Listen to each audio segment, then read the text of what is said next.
Welcome to Kanawha-Charleston Humane Association.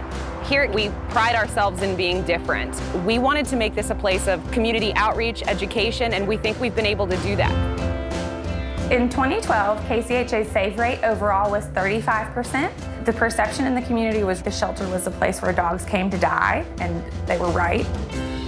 So we really had to start completely over. We made a commitment to life-saving, and we follow through on that every day.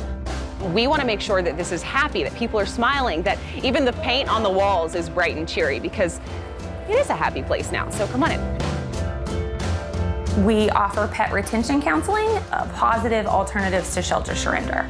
In 2012, our save rate in cats was just 8%. Last year, we were able to raise it to 88%. We also have a behavior and enrichment team. Consisted of play groups, so every single dog gets out to play at least one time a day. The result of play groups, almost instantly, our length of stay for dogs decreased by half. Today, we are consistently saving 96% of dogs in our care. It's very busy.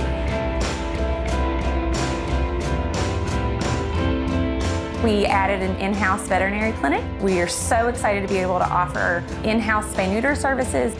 We just are glad that we're finally being able to make a dent, to do good things for this area.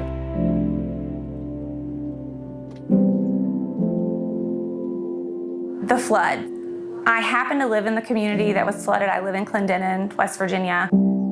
First came the flash flooding, then came the flames, hell and high water. That flood changed everything about who we are. It's one of those things where you have no time to prepare. You just jump in and start helping.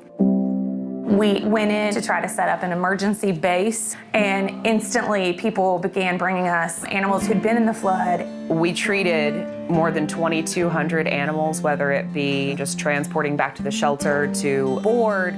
We vaccinated. There are, of course, diseases and things that happen during natural disasters, especially during floods. People whose homes were destroyed, and we would offer them pet supplies. And the first day, we single-handedly handed out 9,000 pounds of pet food to people in need. That's the kind of difference that we want to make in this community, and we were able to that day.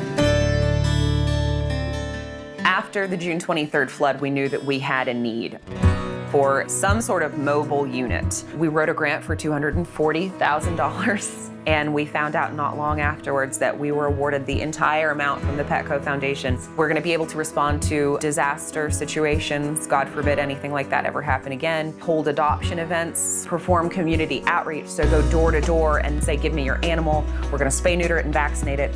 We'll be able to reach part of the population who maybe has never seen a vet in their entire lives, have never brought animals in. The caravan, as we're lovingly calling it, is going to be invaluable in this region. So this is probably the most meaningful room in our building. It reminds us of where we're never going again. If you look down right here, this is actually the line, the incinerator, where we euthanized right around 70% of our animals before the new administration took over. This is where it was. We're in a building where we now save lives. We just celebrated our 3-year anniversary of dismantling this incinerator. So this is what it's all about. If a little shelter whose budget was less than $1 million in rural West Virginia can become a life-saving facility and sustain that and change their community, anyone can do it.